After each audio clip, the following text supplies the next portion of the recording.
This is all a response to FDR. This is all a response to FDR's unprecedented 4-term run as president, as effective king of the United States. And it's also a response to the most dangerous things humans have ever created.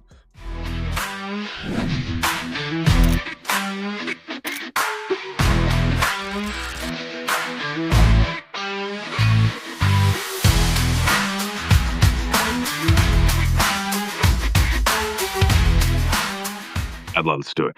And a man who unfortunately has not slept because his furnace broke. It's been rough. I've been there, bro. And you have kids like I do. It's tough. Yep. Well, I was happy to send them to school because the school has heat. Everything is fine. You should be like this. Everything like that dog in the fire.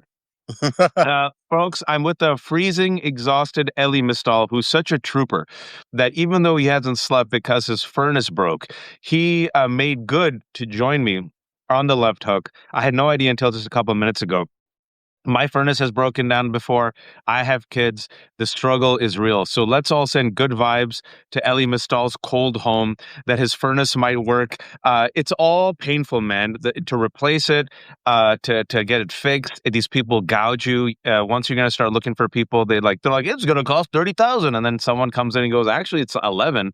And you're like, all of it is painful, but that's a $19,000 difference. But Elie joined us. He's a good man because he's freezing and he's exhausted, but he cares about this country. And the reason why I brought on Elie is because he had a fantastic piece a couple of days ago that we'll get into in The Nation about how we can't trust the establishment or the institution. It'll be up to the people. And then last night, I just informed Elie because, he was freezing trying to fix his furnace. But I was up because I'm a masochist. Donald Trump, 79 years old, aging, decaying Bulgarian who's already illegally invaded Venezuela. What he did yesterday in his pre-Davos posts, he posted a private message between him and Macron, which is totally normal. Why wouldn't you post the private text message of a foreign leader? He also then posts a photo of him sitting in front of world leaders with a map. And the map is the United States of America, except it's not just United States of America. The United States of America now extends to Canada, Greenland, and Cuba. And then furthermore, today in the morning, you had Zoran Mamdani on The View say the following: I'm in support of abolishing ICE. I'm tired of waking up every day and seeing a new image of someone being dragged out of a car, dragged out of their home, dragged out of their life. I don't know why any other Democrat hasn't said it, but Elie, all of this is today. That's table setting. Let's talk about Donald Trump first. We have legal remedies for a man who's clearly unhinged, is about to take us to World War III. It's called the 25th Amendment. Unlike J.D. Vance, you actually understand the law.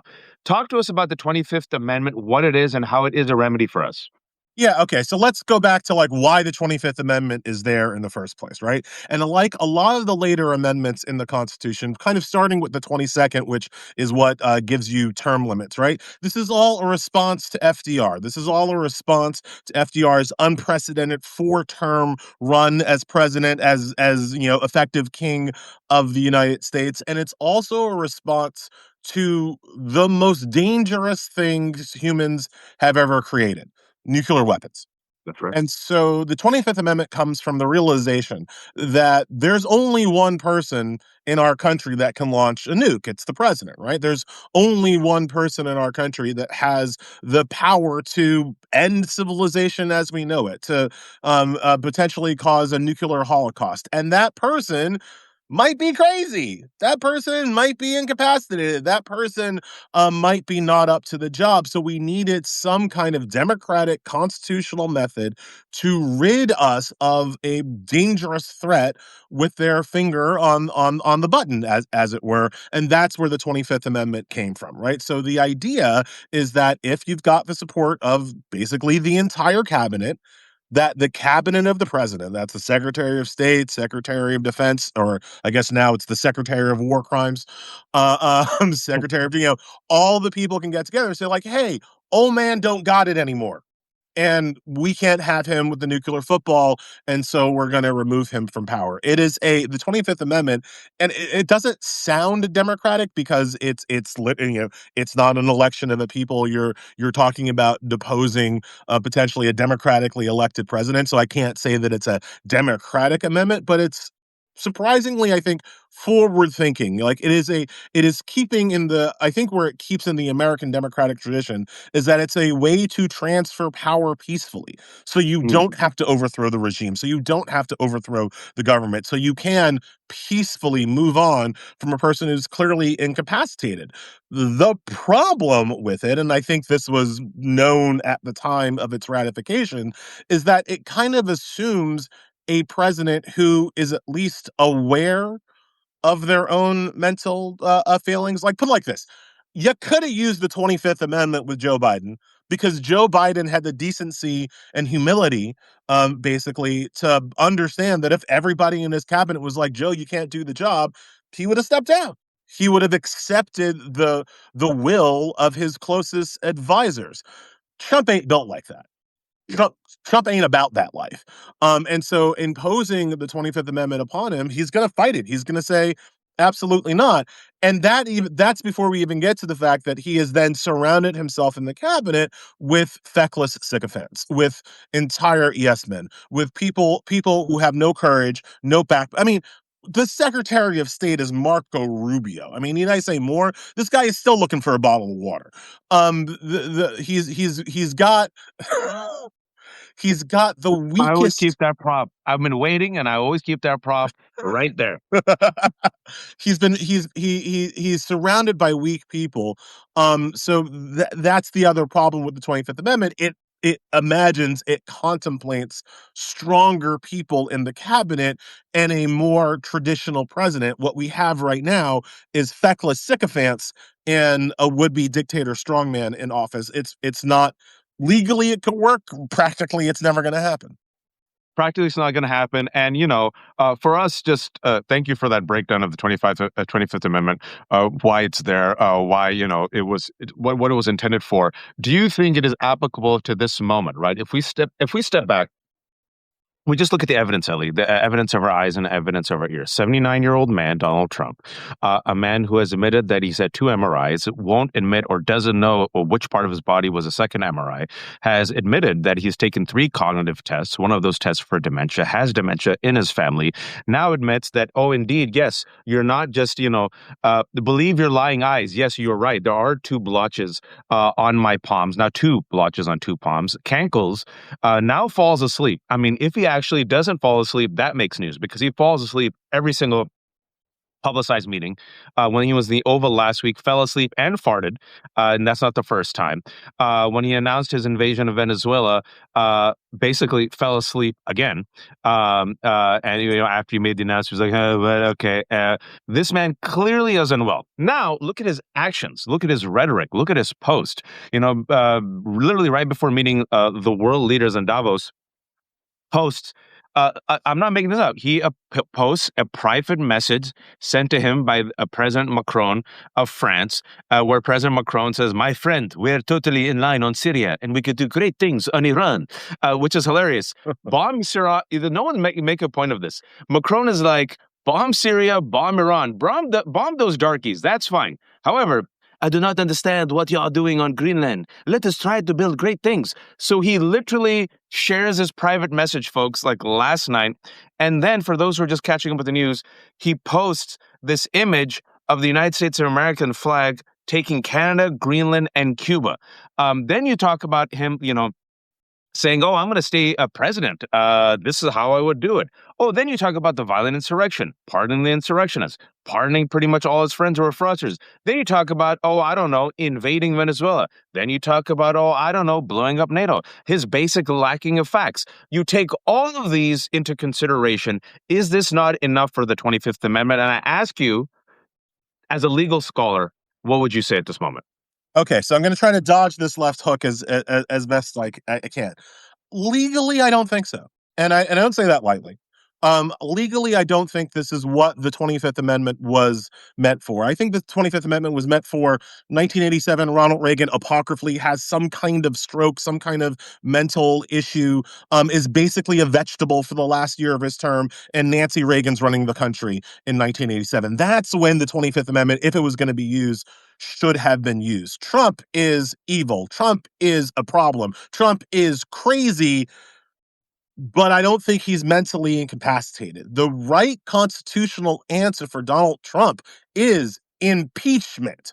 What you do to a president who is at this point threatening the peace of the world in our name is impeach. What you do to a president who has committed crimes like other people drink water is impeach. What you do to a president who is no longer able to join the council of elders of the world is impeach. Like, there is a perfectly fine constitutional mechanism that we have to deal with Donald Trump, and it's called impeachment, followed by, and I'm already looking at your chat, followed by conviction in the Senate. Sorry, Chad, I'm using impeachment I'm using the royal impeachment, not the right. But yes, impeachment is the charge that starts in the House, and then conviction is what happens in the Senate. That's what you need. So I don't want fundamentally having the future of the country rest on the backbone of Marco Rubio and Pete Hegseth. I want the House to impeach this man, and I want the Senate to convict him. That is the appropriate way to remove him from power. Now, you're going to say that's impractical, but we just went through the fact that the 25th Amendment is impractical too, right? So if we're talking about the best legal way to get rid of him, the most appropriate constitutional mechanism is impeachment. The 25th Amendment should be, I believe, legally should be used only in a situation where it's clear mental incapacitation, a stroke, he's in a coma. There But are. this is where I want to interject and lob it back to you, because we still don't know the full extent of his mental degradation, right? That's why I led with the fact that why has he had to, they're so not transparent, and then they lie. Why did he have two MRIs? Why was he just gone missing? Remember that for like 4 days, he was just like his schedule cleared, and then ever since then he hasn't been right. He has, and I don't say this, I always make, I know people have had strokes, so this is not me mocking you. He has the stroke mouth, and for those who don't know what I'm talking about, when he dawdles off and drools off, the right side of his mouth goes down. So it seems pretty clear he might have had a stroke, and then once that has happened, that those muscles tend to like degrade. He again with the cognitive test, we don't know why have you had three cognitive tests. He has a history of dementia, so and I don't know if you saw. I think it was last week. He was in that meeting with the oil heads. He's in the meeting. He gets up, just ambles towards the window in the middle of this meeting, looks out his ballroom. Little Marco then comes, gives him a note that he wasn't supposed to read out loud, much like the private text of Macron he wasn't supposed to post. And he says, go talk to the head of Chevron, huh? Okay. Then he ambles back to the table and continues talking to the oil heads. Clearly, like, I don't know. That's He's one not. thing. I don't know. I don't think he's all there. I mean, look, I'm not making a defense of Yeah. Donald Trump's mental capacity.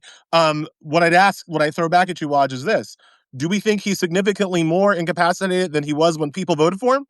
Like, right? Do we think the American people have been fooled? Oh, we thought we were electing this pinnacle of mental acuity and act. No, I mean, like he's basically the same drooling idiot that can't hold a glass with one hand that he was elected as, right? So, like, again, when I think what the legal ramifications of the 25th Amendment are supposed to be, what I think is something has changed significantly so that the people who elected the person couldn't have possibly known, couldn't have possibly seen the mental state of the person they were electing. That just ain't true. Everybody who voted for Trump knew that he was like this. Everybody who voted for Trump knew that he was dangerous. Everybody who voted for Trump knew that he was mentally not all there.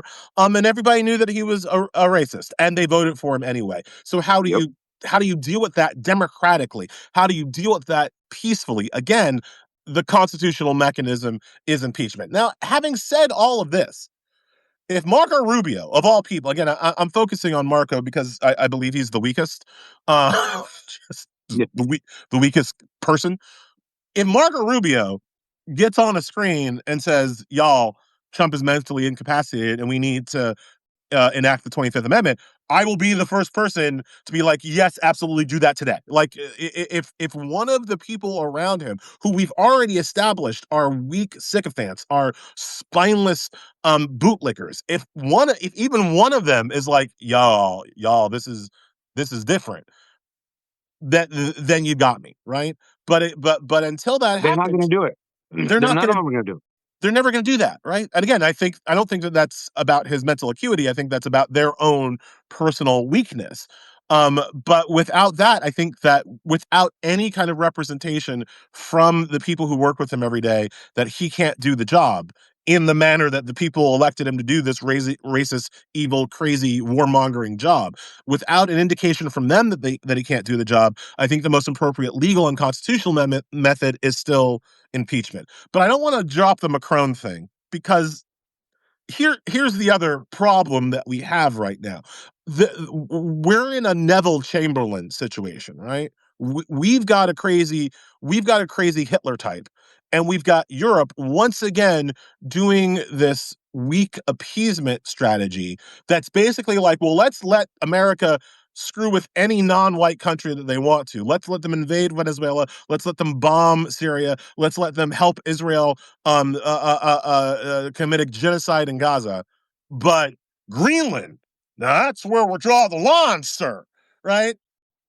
Yeah. Or right, like that, like Literally, Macron's like, "We're with you on Syria. We're with you on Iran. No mention of Venezuela, but come that on is now, some that is some old Greenland." that is some old world racism right there. That is some old school, old war. Like, you can do whatever you want to these brown colonial people, but like, don't you dare mess with our good white folks up in Greenland. That is some Europe, and And again, you also said Ukraine, so that's good. The you, whites in Ukraine. Europe has a history with this, right? They let Hitler do whatever he wanted until he did it to Poland, and then they were like, you know, zoot, we But must Mark now we Carney, though, must act, Mark, right?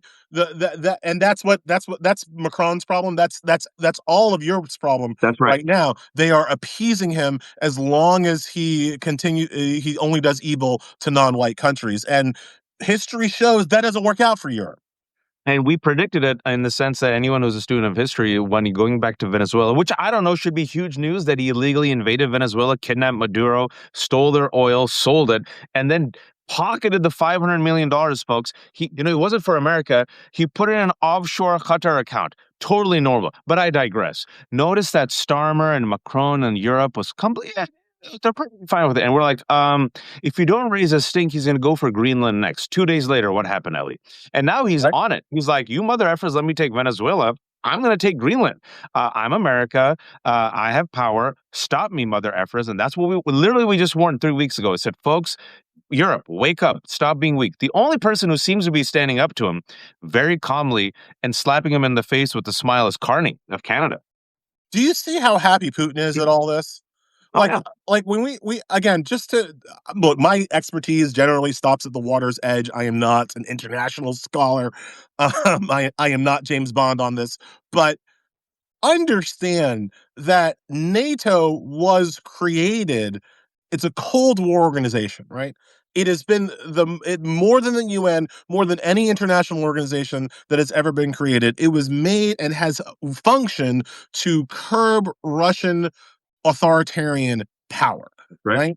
And Trump is about to break it over a marketing campaign, because let's never forget, Greenland's name is a marketing campaign, right?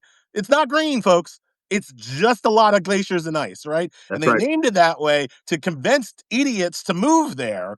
And Trump apparently, 500 years later, is still one of those idiots. So for NATO to fall over a successful marketing campaign because Trump looks at a Mercator map. I got a Peters projection map on my wall, which shows just how small Greenland really is. But Trump, looking at an old school Mercator map that oversells the size of Greenland on the Earth, is going to break NATO over this. And Putin couldn't be more happy. Russians couldn't be more happy. I am going to be more happy. NATO has been the thorn in their side, for 80 years now, and it's about to fall over some Greenland. Like that's You know what? It's to a point. A part of me, if I can separate myself from it, but I can't because I'm a U.S. citizen, a global citizen, is these white European imperialists got played by one of their own. I mean, Mhm. that's what happened. I mean, let's go back in history, folks. They carved up the world, and in the day, their fecklessness and their weakness and their complicity, they didn't get played by the blacks, the brown hordes, the Saracens, the Muslims, the Indians. They got played by one of their own. And I said this, exactly what you said a couple of days ago. I'm like, Russia and China could not have scripted this better. He is either behaving, I'm talking about Donald Trump, like a willing puppet of Russia or China, or he's so reckless and stupid he has no idea that he's being used by Russia and China to blow up the post-World War II NATO order. And furthermore, folks, check it out. Speaking about Carney, this just came out. I want to read this to you, Ellie, and everyone else. As Europe was feckless and weak and decided to just, I don't know, hand the keys to Donald Trump, assuming that their kingdom would be safe. It's not. Carney just told the World Economic Forum at Davos that the U.S.-led, quote, rules-based international order is finished and will not return. Let me just read some of his quotes. Quote, for decades, countries like Canada benefited from what was called the rules-based international order. Oh, international law, remember that? Quote, we joined its institutions, praised its principles, benefited from its predictability, but we knew the story was partially false. The strongest would exempt themselves when convenient, arguing that trade rules were enforced asymmetrically and international law applied with varying rigor depending on the identity of the accused or its victim. We participated in the rituals, and we largely avoided calling out the gaps between rhetoric and reality. That pleasant fiction no longer works.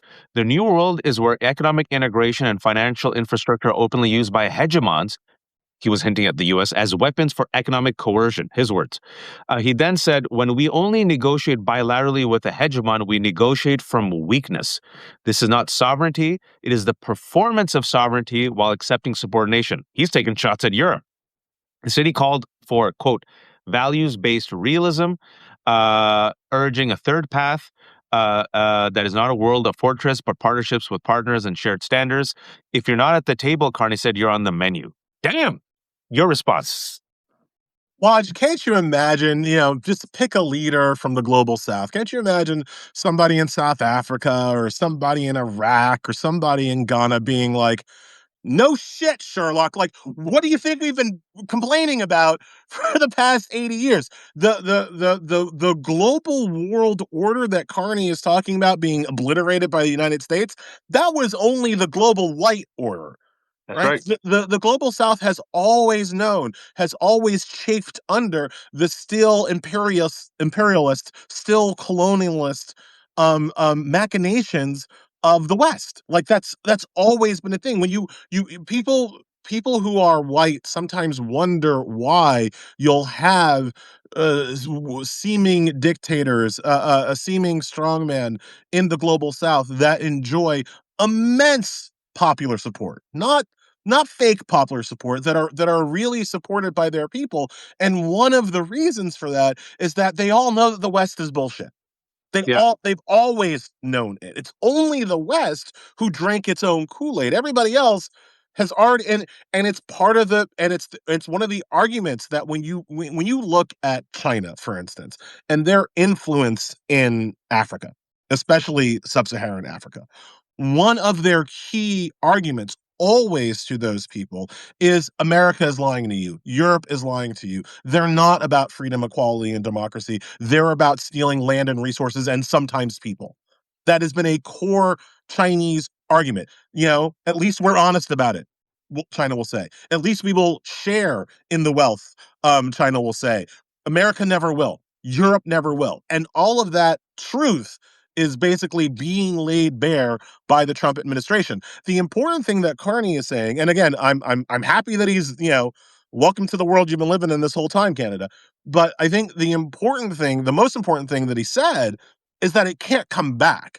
Once you rip the mask off, you can't be like, oh, you can't have the next guy be like, oh, I'm just gonna put this mask back on. Pay no attention to the man behind the curtain. Doesn't work that way. Once you rip the mask off, it can never be placed back on. You can never go back to the way it was in 1994, right? We're not going back there. So I think, and this can kind of lead us into our next topic, I guess, but like, the key intellectual exercise is not about thinking of how to rebuild the world, how to put the mask back on, how to go back to the Western lies. The the intellectual and political energy has to be spent on figuring out how to go forward, how to I think progress into a new era of global politics, of global geopolitics, because the old one is dead. Trump killed it. Yeah, and that's what Carney is saying. Carney is saying in no unsettled terms whatsoever, something that he's been hinting at the past week. The post World War II order is gone.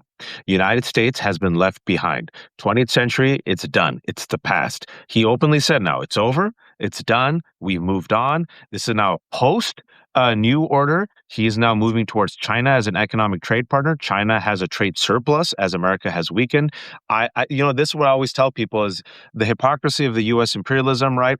At least with United States, there was some modicum of performance when it came to rule-based order, democracy, freedom, rights, which is why, if given a choice between Russia, China, and the United States as being the global hegemon, I'm like, at least go with the United States because at least maybe we have, the Constitution, some rights, some pushback. China's like, I don't give a F. I'm going to just destroy you. I'm going to crush the Uyghurs. I'm going to crush everyone. And now Donald Trump has helped authoritarians across the world. So it's going to be a free-for-all. It's the new zone of influence. You're going to have Russia making its move, China making a move, Saudi, Qatar making moves, all authoritarian leaders. Oh, America doesn't have to participate and perform. Why should we participate and perform? And Carney's like, all right, y'all, masks off. It's done. Peace out, America. Canada's going to protect itself. We're going to create new allies. Europe is creating new allies. It's going to be a complete rejiggering. And as this rejiggering is happening in real time, this is now where we're going to go to all the people who've always been wrong. And when you and I criticize them, Elie, we are seen as being divisive. We're seen as being unhelpful. We are seen as not, being party poopers. All the Democratic establishment, not all Democrats, the institutionalists, the people at think tank who've been wrong about everything, our corporate allies or colleagues in the media, they still believe, Ellie, that restoration is the way forward. That if we just go back to neoliberalism and George Bush first term, everything will be fine. We won't have Medicare for all. We won't have abolish ICE. We won't expand the Supreme Court. We won't be bold. We'll go give fellatio to Liz Cheney and drop kick AOC and Mamdani on our way to do it. And that's the way forward. I'm sorry for that, folks. I had to say it. They prefer restoration to what I'm saying is reformation. If I'm wrong, make the case against me. No, I've been making the same case. Watch. The Democratic Party, they are scrambling on the ground trying to figure out how to put Humpty back together again.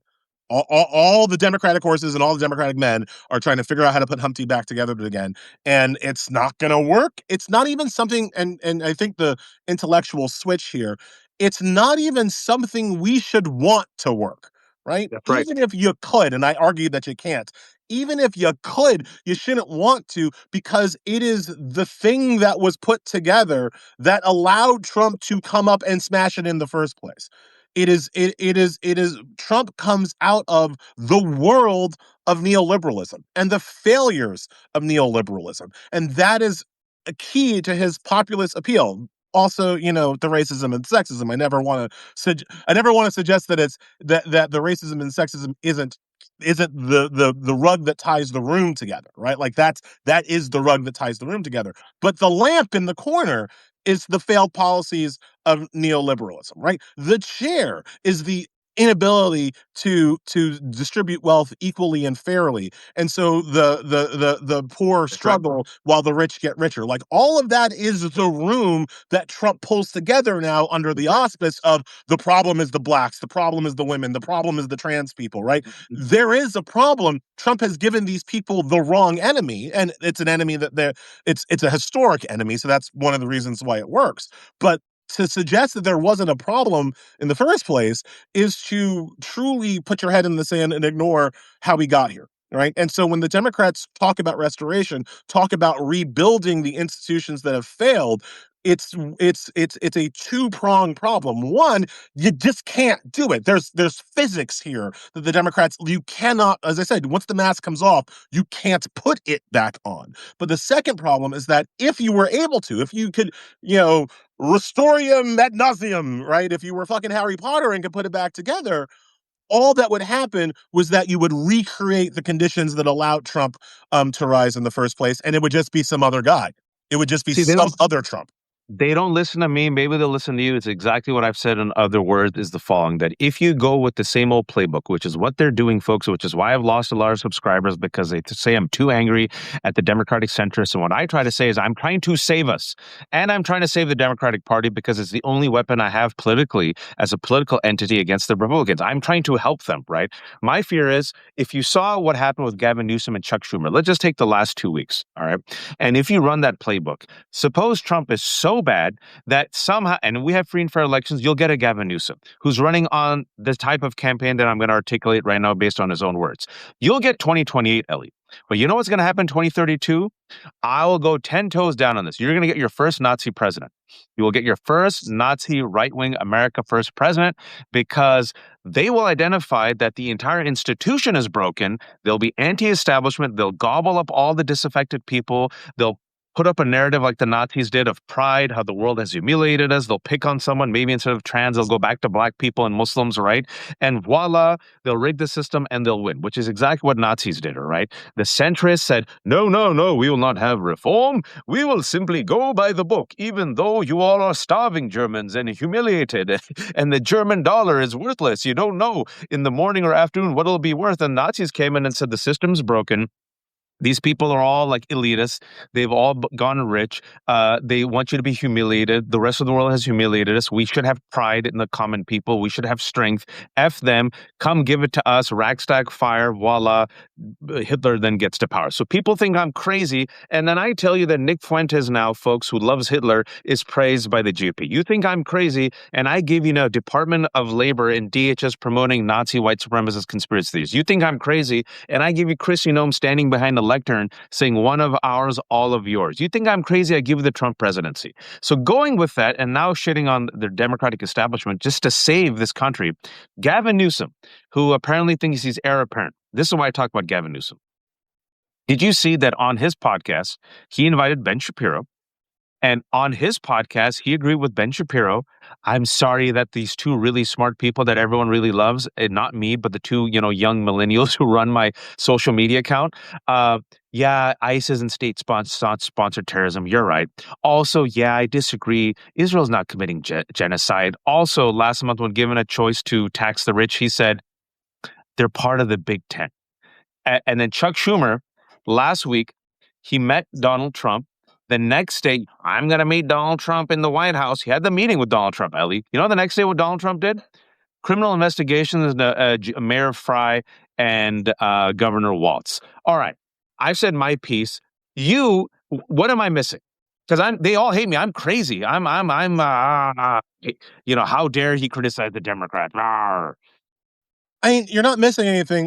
You have to answer the question of why it's working, why they think it's going to work, why Newsom and Schumer and them think it's going to work.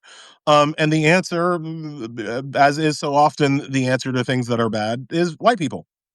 There are X amount of white people, still a majority of white people who are all in on the racism and the bigotry and the sexism, and those are the Trump supporters. But there are Y amount of white people, white Democrats, white liberals, who, given the choice between radical change and fascism, are still like, is there a third way?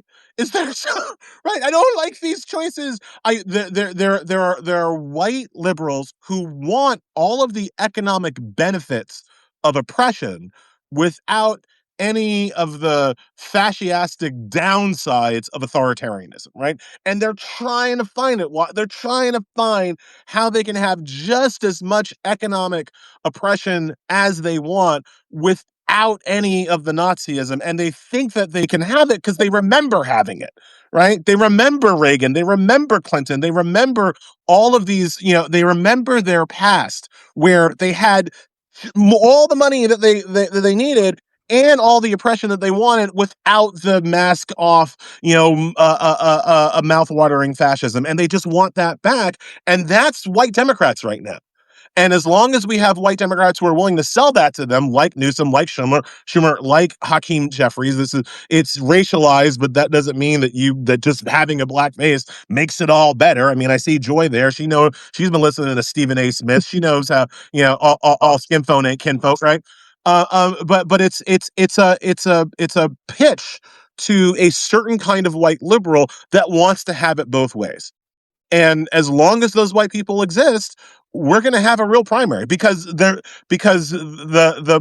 base of the party is done with this stuff, right? And we see it consistently. We have the Mundanis, we have the AOCs, we have people that are proving that the base of the party is done with it, right? But when it comes down, and this will be the story of 2020, to the extent that we're allowed to have a 2028 election, and I'm going to just, If for the we do. sake of the argument, just pretend that we are because it's easier for the sake of this argument. The real fight in the 2028 primary is going to be where it always is. Can the centrist white people essentially convince older black folks and older Latinos that their only way out of fascism is back to neoliberalism? The only way out of fascism is back to compromise, back to giving the white liberals as much money as they want. If Newsom can make that argument, not to white folks who are already in on it, but to old black folks in South Carolina, to Latino folks in Florida, if he can make that argument, he'll win the primary. If, on the other hand, black folks and Latinos, the older ones, say, you know what? We've tried it your way. It never works. It never, ever works. Then we'll have a very different kind of primary, and then we'll get somebody like, and I hate to say this because I don't love me some billionaires, and I don't want to. I'm not the my billionaire versus your billionaire. Let's go. But JP Pritzker ain't scared. I'll give him that. He ain't scared. He's not like Newsom. And so like that might be actually our primary choice in 2028. And now I have to go like dunk my head in the toilet because Jesus Christ. Elie was on such a heater that Joy, who was supposed to come on at 2 p.m., texted me and said, I'm here. Put me in, coach. So I got my time Joy. wrong. I thought it was 1:30. Come on in. Joy, no, not at all. Joy, based on what Elie was saying, what we've been warning on your show, fantastic show, everyone subscribe to Joy, and even when you are on the artist formerly known as MSNBC, is for the past 10 years, what we tried to warn, by we, I mean especially black people, indigenous people, Muslims in the post-war on terror, is that fascists come for everyone. And white folks, you're perfectly fine with ICE, and not all white folks. I know the whites who are watching, I love you. We're talking about you're perfectly fine going. Yeah, you're perfectly fine going against a pro-Palestinian activist. You're perfectly fine cracking black skulls. You're perfectly fine cracking undocumented skulls. This ICE boot will be on your neck. Then ICE murders Renee Nicole Good, an unarmed white woman. As the body is still warm, Kristi Noem comes out and calls her a domestic terrorist who, quote, weaponized her car and was trained to do that. They have now investigated not the murderer, who's a hero, but now they're investigating Mayor Fry, Governor Walz, and also Renee Good's wife. And they're snatching white women. They're tear gassing babies. And a lot of white folks are like, whoa, hey, come on now. This is wrong. And in less than a week, he has gone completely upside down on ICE. He's negative double digits on immigration. And I'm going to tell you what Mamdani said. I'm sure you saw his quote from The View earlier today. But before we get to Mamdani, Elisa Slotkin, who was the moderate that they promoted. Oh, I always keep receipts, Joy. They promoted this moderate when they thought that America had gone Joe Rogan after Donald Trump's State of the Batshit Union last year. The Democratic response to the State of the Union. Yeah, she was the moderate, who the only thing I remember is she quoted Reagan. She also said, Joy, we need to adapt the goddamn alpha energy of Lions coach Campbell, and we need to stop being weak and woke. Her exact quotes. She's being investigated right now by this Trump administration. And then they ask her, should we reform or abolish ICE? We need to have law enforcement. Chuck Schumer literally ran away from answering the question. So far, the only people who have come out were Senator Van Hollen, AOC, when they're doing the defund thing. Mamdani came out today, straight up said, abolish ICE. Joy, you see this. And you see now white women being killed by ICE, and these white moderate Democrats are still unable to say abolish ICE. As a black woman, how do you respond to this? Well, first of all, hello, Wad. It's always good to be on triggering the right wing with you. And the bonus is I've just been actually sitting here in the audience listening to Elie Mystal give a sermon, not even on a Sunday, and I'm just saying amen and hallelujah and thank you to my. So we got the Muslims and the Christians in all accord this morning. So thank you. And I jumped on early, literally to the chat. I literally was just listening and I'm like, oh, I'm ready to come on, watch it. It's literally, I'm a half an hour early. Okay. And I'm never early. They used to call us the late, great Lomenas when I was growing up. We were always late to church. So now I'm early. So thank God. What I would say is listening to everything that you guys were saying and everything you guys have said, as usual, of course, was 100% spot on. What I would give, particularly to our spicy whites in the chat, and our spicies are with us. We appreciate y'all. Y'all are always down with us. What I would say to white America is as the regime is deleting Black people from history and promoting this sort of gauzy, whitened version of American history, pretending that there have never been any Black heroes, brown heroes, immigrant heroes, Muslim heroes, Asian heroes. It's just white men. They do that because they fear that white people have no heroes, that the story of America is a story of a white villainy. And a lot of it is, I mean, there was a great replacement, as Giassi Ross said on our show last night. It was the replacement of 90% of the indigenous people who were wiped off the face of the earth by the European colonizers, who then replaced them. And now their descendants are saying, this used to be an all-white neighborhood, and what happened? No, what happened is you all replaced the indigenous and kicked them out and took their land, and now you're complaining that brown people are coming and moving in. Get over it. We had to get over y'all trying to take over Harlem, okay? Get over it. But what I would say, looking at this, is that you all do actually have heroes. You do have heroes. You're just not looking in the right places.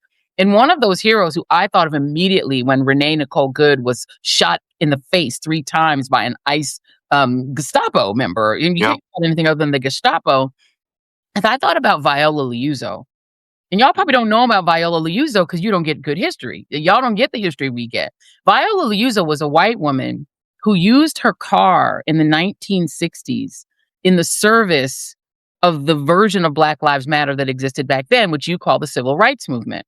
She was a woman from, I think she was from New York, like upstate New York, drove her car down into the deep South. And she was using her car to drive civil rights workers around. And by doing that in the South, she was violating the law that prevented white and Black people from riding in the same car. She was violating the segregation laws by driving Black people around, and the fact that she was essentially being the driver to Black people. For white people, she was humiliating the whole race by doing that. They shot and killed that lady in her car. And as soon as Renee Nicole Good was assassinated. Y'all want to talk about Charlie Kirk was assassinated? No, she was assassinated. Renee Nicole Good, when she was assassinated, she reminded me of this other 30-something-year-old white woman who was a literal civil rights hero, who you all don't lionize because they don't let you. They make you think you have no heroes. No, you do. James Reeb, a pastor who was shot dead in Mississippi by the Klan because he was using his service in ministry to minister to the civil rights movement, to be a part of it. Goodman and Schwerner get treated just like Cheney. They violated Cheney's body more, but they killed all 3 of them. And the 2 white men were down there because they thought they could use their white privilege as New Yorkers, as white men, as Jewish men, to go down south and investigate the prevention of Black people from being able to vote. They thought they could investigate. They were trying to investigate a church bombing. And they figured we'll use our privilege. If Cheney's with us, he's safer. It turns out that wasn't true. They also died in that service. So what I say is, when I think about all of this, I think that this is the moment in which what we will remember as brown and Black people is not so much the brutality of the Jonathan Rosses. He will be forgotten. His name will fade into history. He'll just be yet another, murderous ICE Gestapo member that will hopefully justice will find him. But we will remember our friends, and we'll remember our friends who were silent. And so what we want from white America now, we appreciate the fact that there are white folks who are putting their life. Now it is your life on the line. So you just need to understand how fascism has always worked. They always start with people who look like this panel. They always come for y'all because race traitors they see as just as There evil you and go. villainous as blacks, Muslims. They think that out of control white women, I've been trying to tell y'all, they're coming for white women because y'all are out of control. Y'all are not in the home making them sandwiches, doing what they say, spreading your legs for them. They want you to go back to doing what they say. And when white women get out of control, you get abortion bans, forced birth, you get shot in the face. So they're coming for y'all. So if y'all not with us, I don't know what to tell you other than that we've been telling you this is where they were always going. This is where Nazis, fascists always go. And they always, in every time they have tried to rule, they've always come for white women. And they really Fantastic. Fantastic history lesson by Joy. I'm so glad you mentioned the race traitor part, folks, because even in the South, even in the 60s, when there were white folks helping black folks in the Civil Rights March, they were murdered and assassinated, and white supremacists didn't see them as fellow whites. They had more ire and rage towards them than black people. You were a race traitor, and they used to shoot them and kill them. It's the same type of language. And there's two things I want to, you inspired me based on a show that Danielle and I had yesterday. Danielle Moodie, my fabulous co-host in the chat section, but Substack doesn't allow me to bring in any more person. But Danielle and I always bring up this quote of MLK. We always try to bring up the quotes that white America conveniently forgets, because back in the day, I remember every MLK, they used to put him on a stamp, and then Republicans had those two quotes they liked of MLK his entire life, just the two quotes. I have a dream, and then I judge a man by the content of his. No quotes about his critique of capitalism, no quotes about his critique of racism, no quotes about his critique of American imperialism, how it's all intersected, right? But the one quote that me and Danielle love sharing, and it goes back to your point, Joy, about how people can behave. Because not everyone is going to be the hero. Why risk yourself? All right, like Renee Nicole Good, you'll get shot and killed.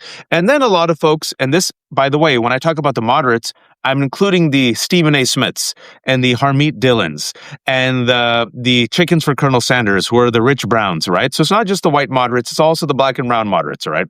They say, whoa. I'm not Nazi. I'm not a white nationalist. I'm not MAGA. Come on now, don't lump me in with those people.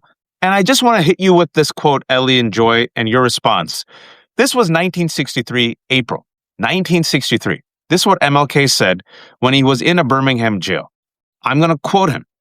First, I must confess that over the last few years, I have been gravely disappointed with the white moderate.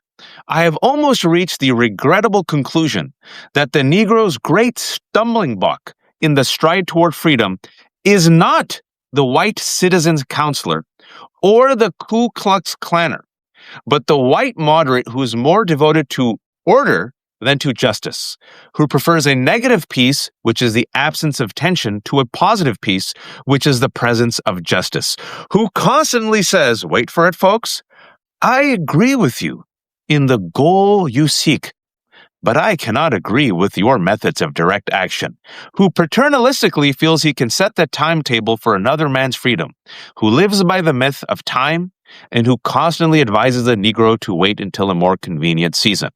Elie, he could have been talking about Chuck Schumer, Hakeem Jeffries, and Gavin Newsom. Am I wrong?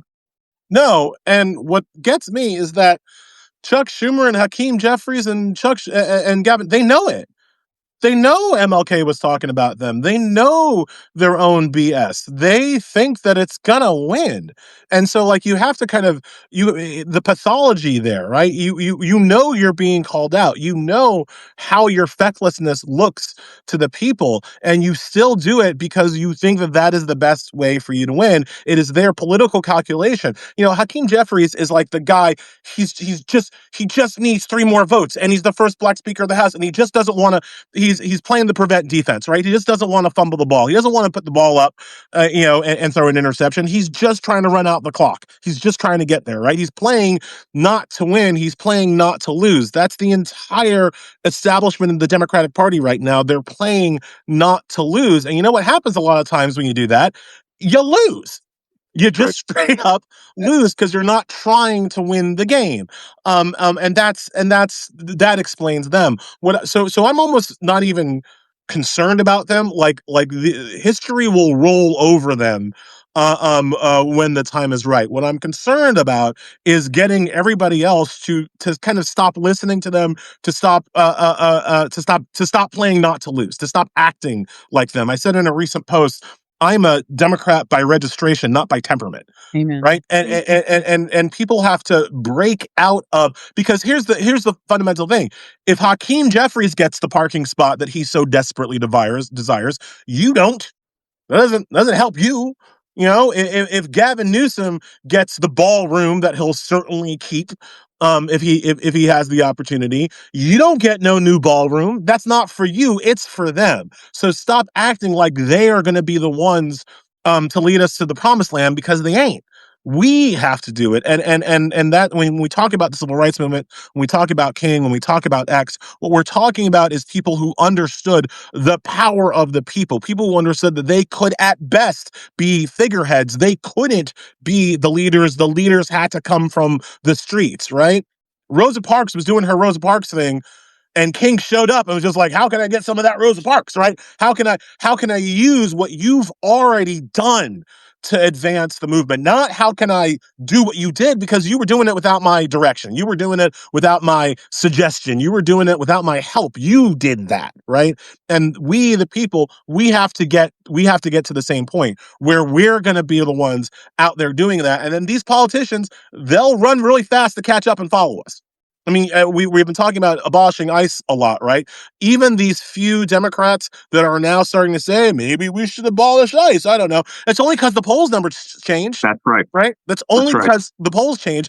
But like, I find that frustrating, but I also find that empowering, because let's never forget how weak these politicians are. Politicians are sitting there, which way is the wind blowing? I must figure it out so I can lead, right? Like, that's all they're doing. So if we lead, if we do the thing, the politicians will follow. And that is how I keep my hope up, right? Because if I listen to Democrats, I can get real sad, real despairing, real quick. But if I remember that the Democratic Party is a lagging indicator, not a leading indicator of where the people are going. The Women's March at 2 p.m. and 6 minutes now in Eastern Time is doing a first ever walkout. And these walkouts there's 50 states, 800 action items planned. That's in about 6 minutes, wherever you are, 2 p.m. And they're going to try their first type of economic boycott today. And speaking about the pressure, in less than a week, Joy, this country has turned on ICE. Every new poll, it goes to like 52% against, 54% against, right? He's negative double digits on immigrations. Donald Trump is weak. And despite the weakness, still they don't come out and lead. However, I want to give you this quote that came out today. A year ago, Zoran Mamdani was a distant number 2 when I interviewed him. He stayed on point. He says, win or lose, this is my message. Now, he is the most popular Democrat. He's the mayor of New York, runs as a Democratic socialist, brown-skinned, Asian, Muslim, eats with his hands. When asked about abolishing ICE, didn't run away like Schumer, didn't say, we need law enforcement. This is what he said on The View, which is about as American white women love The View. He said this on The View in front of a whole bunch of middle-class suburban white women. I'm in support of abolishing ICE. What we see is an entity that has no interest in fulfilling its stated reason to exist.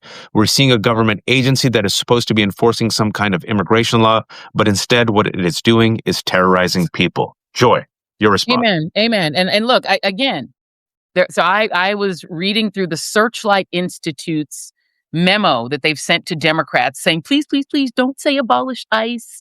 It's so bad for the midterms.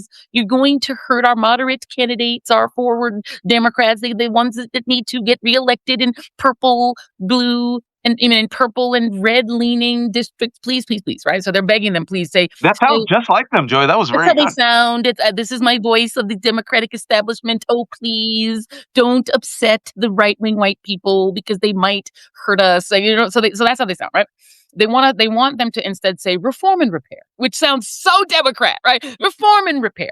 And so what I counsel people to do when you hear Searchlight Institute, moderate, neoliberal Democrats say things like that, substitute the word Gestapo and into it and see if the sentence still makes sense. Yeah. Gestapo is kidnapping Jews from the streets of Munich. We need that to stop. Let's reform and repair the Gestapo. Would anybody have ever said that with any credibility? No. They don't. If you go to Germany right now, they don't have a Gestapo anymore. You know what they did? They fucking abolished it. Okay. So if you just put the word Gestapo in there and see if the sentence still works for you. Just see if it just still feels good to you to say that, right?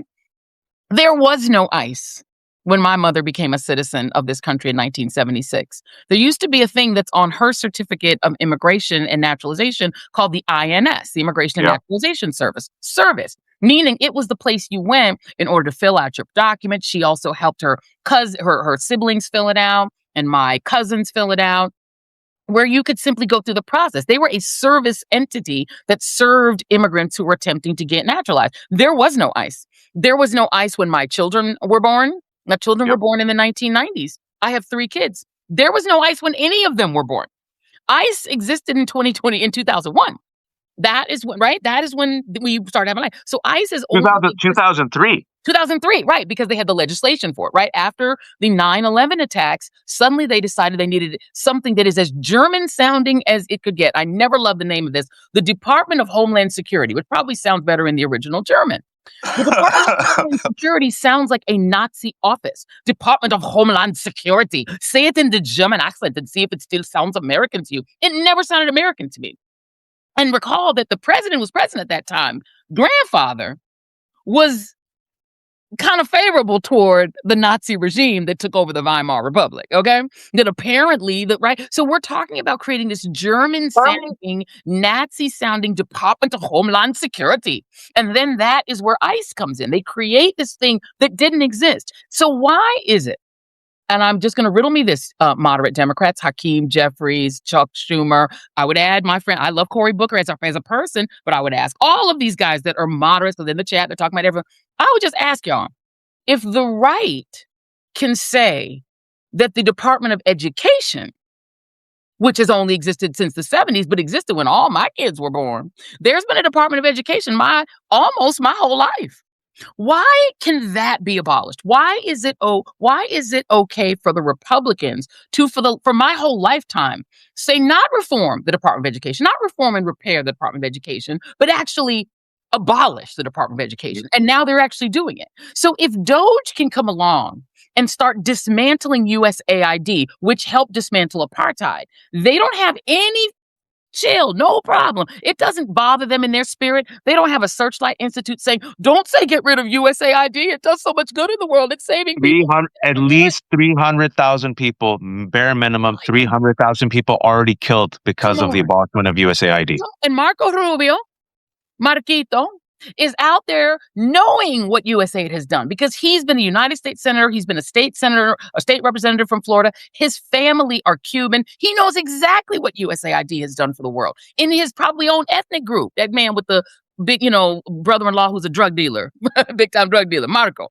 He knows what it is, but he still has no problem dismantling USAID. So you feel me? Why is it only the Democrats who go, oh my God, we can't say abolish ICE? ICE does not, it's not in the Constitution. There is no ICE in the freaking Constitution. There's no reason to have an ICE. Y'all chose to have it. You chose to unhave it. Abolish that shit. It is not fixable. It's not repairable. It is an organization that is beating up and causing, basically turning us into apartheid South Africa in the 80s, where people are coming and demanding the papers of anybody brown or black in the streets. They are violating the Fourth Amendment, violating the Fifth Amendment, violating the First Amendment against journalists. Why do we have to have them? Make it make sense. Abolish it. You don't need to have it. We've been saying it for 20 plus years when it was used as an instrument of terror against brown people. Back then, it was Muslims, right? So we created the Patriot Act. We created mass surveillance. We created Palantir. We created the War on Terror. War on Terror was a choice, folks. It was 19 foreign hijackers, none of them from Afghanistan and Iraq. And what we did when we marched in the streets, because I was old enough to remember, we always warned that ICE and the Patriot Act, you are creating a massive weapon that will one day be used against Americans. The war on terror would come home. And Americans said, nah, we'll temporarily give up our freedoms for the feeling of safety. 20 years later, Taliban's back in power. Yeah. Democracy did not bloom. ISIS was created. America was weaker. Billions of dollars wasted. Trillions of dollars wasted. Thousands of Americans dead. PTSD. And now that big effing gun that America created against brown and black people, let's be honest, is now being turned on white America. And what we always said, Joy and Elie, is listen, black people have gone through this. Indigenous have gone through this. Latinos have gone through this. Since the war on terror, Muslims have gone through this. White folks, trust us. These fascists will kill kill you. They hate white women in particular. Do you see how they relish each time a white woman simply talks back to them? They lose their shit. Look at all the videos, right? And they're so pissed off that Renee Nicole Good, because her lesbian wife simply was a bit snarky. Renee Nicole Good wasn't snarky. She was so nice. She goes, I'm not mad at you, dude. They still shot her in the face and they call her a domestic terrorist. If they're willing to do that to you and your white moderates are not willing to stand up for you, then what good are these white moderates? And the reason why I say this, and if you could only stay for 5 more minutes, Elie and Joy, I don't want to keep it too long, but I want to ask you this because I want to offer you some solutions. And the reason why we criticize the Democrats, folks, is Elie, Joy, and myself, we talk about Donald Trump. For those who joined us late, we all talked about, Elie and I talked about the 25th Amendment, impeachment. We know they're fascists. We've been saying this before it was popular. We know they're racist. We've been saying it before it was popular. We know they're white. We're not surprised by any of this. We criticize them. We know who they are. But we need opposition. And in this current moment, the reason why we criticize the Democratic establishment, it's primary season. It's primary season. Now's the moment to push them. I don't want us to be content with crumbs. What they're telling you to your face is, shut up. Be content with crumbs. We're not going to criticize Netanyahu. We're not going to criticize the billionaires. In fact, we're going to take money from the billionaires, say it's a big tent. Oh, by the way, we're perfectly fine with ICE shooting and killing white women. We're not even going to say abolish ICE. Now, I just want to share this with you, Elie and Joy, what Chuck Schumer said. This was his great strategy. I've been sharing this with all the guests who've come on the last 2 days with the Bulwark. This is a Chuck Schumer's 5 buckets to win back the Senate. Okay. This is his 5 buckets. The keys to winning the majority: housing, the high price of food and food monopolies, electricity, high cost of childcare, and healthcare. That's his 5.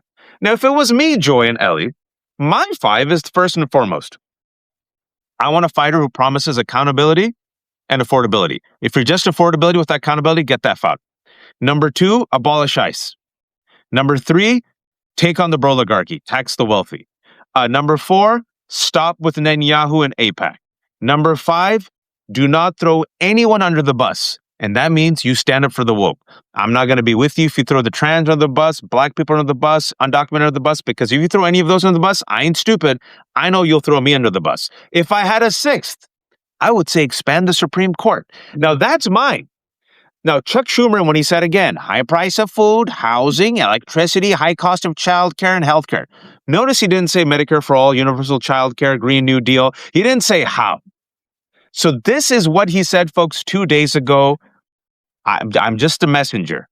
Elie, you first. Your response. Yeah, so I mean, look, we've got to be able to walk and chew gum. We've got to be able to walk and chew gum at the same time. For some people, affordability crisis is going to be the issue that moves them. For some, look, I buy groceries; they are expensive. I do not like it.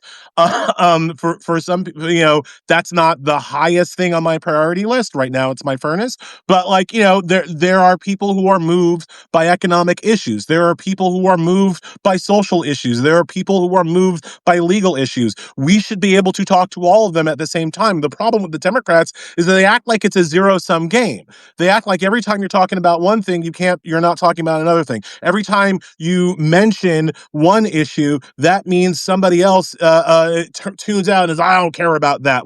Let's give people a little bit more credit to be able to hold 2 truths in their head at the same time. And let's give ourselves the ability to walk and chew gum at the same time. And I think that is the key problem. Schumer wants us to think that the affordability crisis or whatever is more popular than abolishing ICE, right? That's what he wants. He wants us to live in that binary world. When the reality is that he's afraid of taking on ICE. He's afraid of losing votes. The Democrats remain afraid of their own shadow.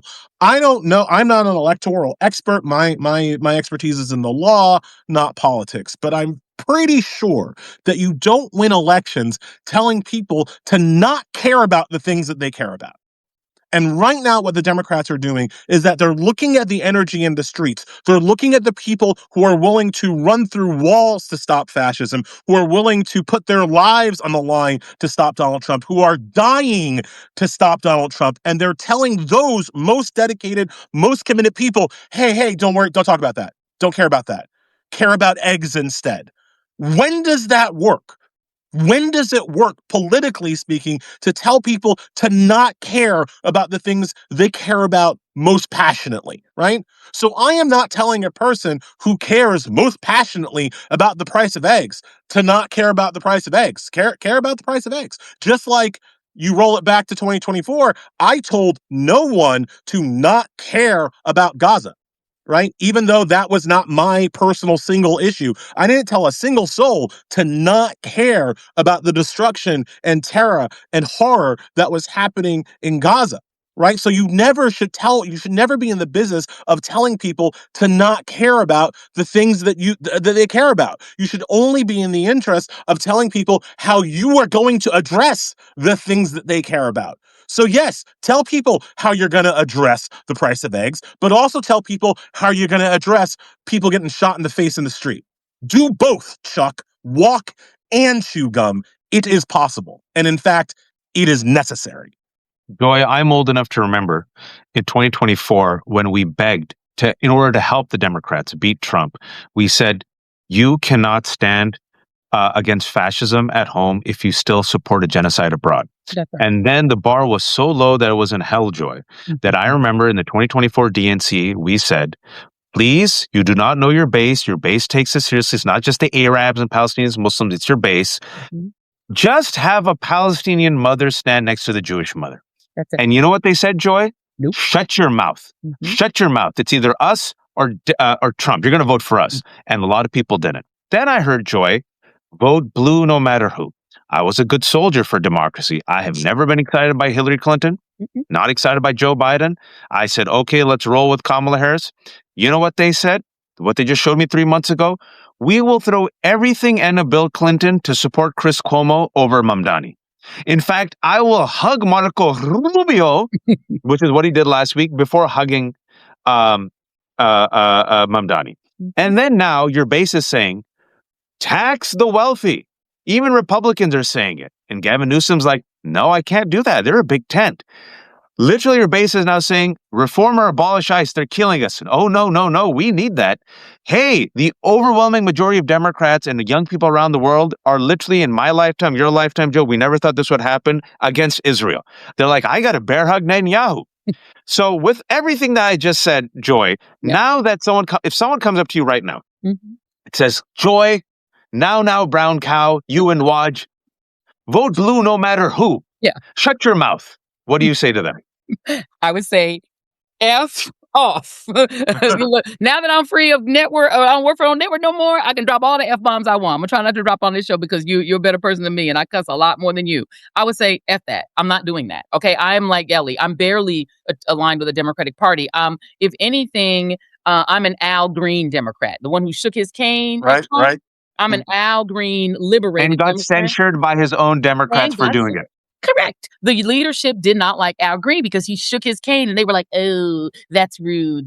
Nobody walked out with him. He walked out. That 70-some-odd-year-old man had more guts and courage than every other member. They sat while he walked out, while that man walked out alone. That is shameful. Okay, they should have all walked out. Well, no, they did this, though. Remember that? They did. Oh, God, yes. The placards. Pithy signs, some pithy The placards. ill-tempered placards. Little placards. And so what I would say at this point, and look, I'm looking over at that working families party like, hey, girl, how you doing? I'm looking at them like, hey, girl, you look pretty. Who you with? I'm at the bar like, who you with? I might want to take you home. Okay, that's how I am with working families right now. But what I would say is you gave 5 things that were your 5 watch. Can I give you my 5? Please. I'm gonna give you my 5. And this is, I'm going to give you my 5. And this is free advice for my maybe soon to be former party, the Democratic Party, because it's also the secret to how Donald Trump fooled all of those white and a handful of brown and black people to come roll with him. Because he essentially, his whole game, and he's not that smart. Okay, Donald Trump is not a bright man, but he can tune himself into the vibrations around him, particularly the vibrations of fellow racist white people. He tunes into their vibration, and with the help of, his son and other people who got him on the Manosphere podcast and such. So he was tuning into that vibration.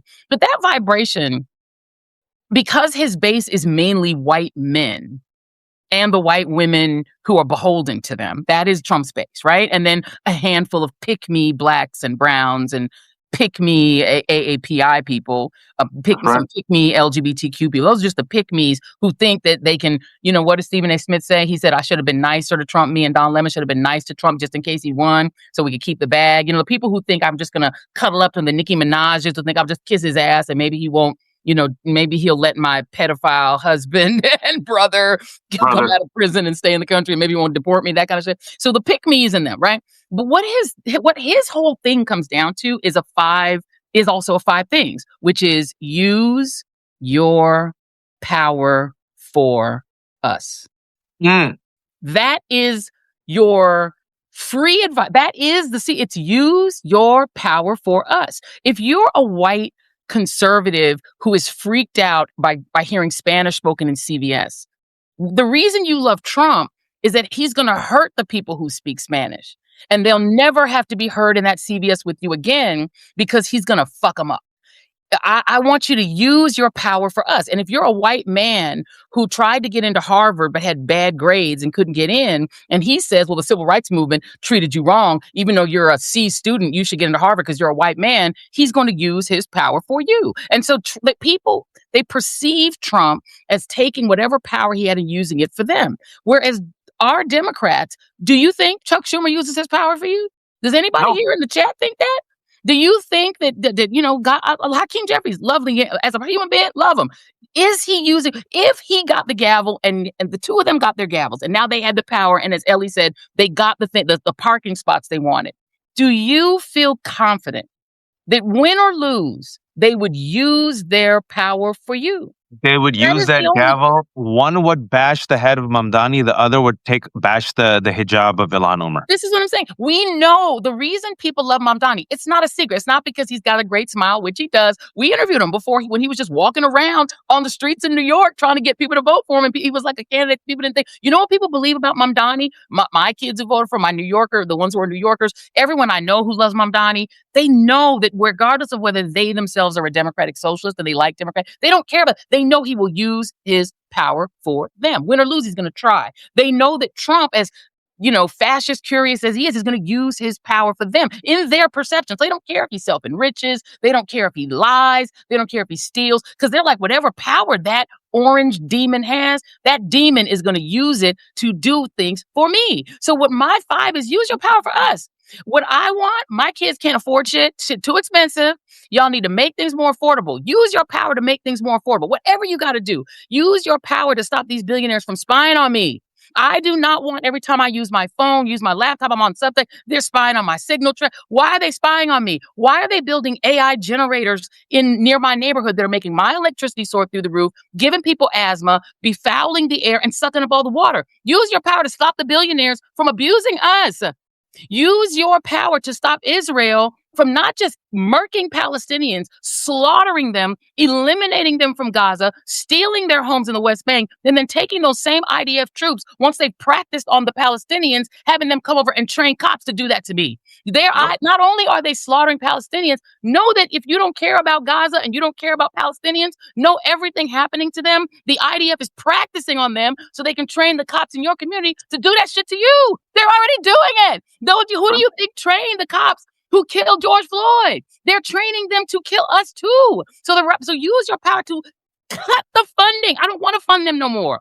They have universal health care. They can afford their stuff. They can afford food. We can't. Why do they have universal health care that I'm paying for? Use your power for me. Stop funding them. They are rich. They are a little European enclave in the Middle East. Let them fund themselves. Take care of themselves. I don't need to take care of them no more. They're training our killers. So we use your power to do things that make my life better, that focus on the things I care about. And the us, for me, includes immigrants. Immigrants are feeding us. They're picking that food so we can eat. They're working in their meat packing plants so y'all can have your Popeyes chicken sandwiches. You don't have them without them. Use your power for them to keep them here, because they're keeping our economy afloat. They are literally building all the homes, doing all the construction, doing all the hard work that your lazy asses don't want to do. The only reason blacks are here is y'all didn't want to pick that cotton yourself. So we're here because of you. The people are here because of you. Use your power to take care of the people who take care of the country. I'm done. I would just add, piggybacking on Joy, also just use your power maximally. Yeah. The one of the key political strategies and successes of the Donald Trump administration is that no matter what he's doing, no matter what the courts say, no matter what anybody else says, Trump seems to use every shred of power he can think of to advance his racist, fascist, warmongering agenda. Every shred, every line, every statute, he uses his power maximally. Democrats never do. Never. Use all of the power. We're talking about defunding and whatever. That is a power. Use it to the hilt. Use every shred of everything you've got. And Joy kept saying win or lose. Like, we're going to lose some of these. Don't care. Use it maximally while losing. Don't say like, oh, we're going to lose this one. We can't fight this. But no, one of my favorite lines from one of my favorite movies, and it's a cornball, so I hate when I have to point this out. But it's Remember the Titans. It's a Disney football movie, and it's a fantastic freaking film. And there's that line where the team is getting beat. The refs have been bad. They've been calling holding penalties. And the coach, the white coach, not even Denzel, the white coach, brings his defense in, and Avon Barksdale is looking in on him. And the coach says, you blitz every down. And that's what I need the Democrats to do. You blitz every down. And you don't let the Republicans gain another yard. That's using your power maximally. Waj, I gotta go. I know. First guy is one more thing, Waj, before we go.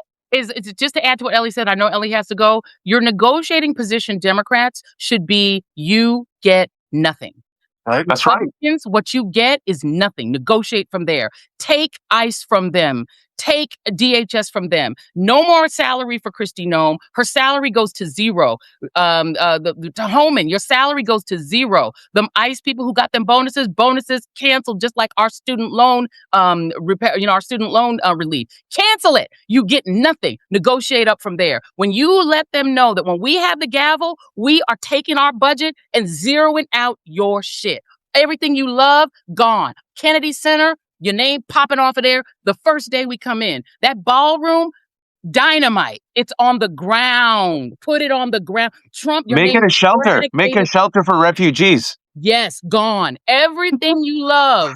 This is why they didn't give me politics. They didn't give me. Right. God knew to give me no restaurant, because I promise you, if I saw ICE down the street, I would close my restaurant before they would eat.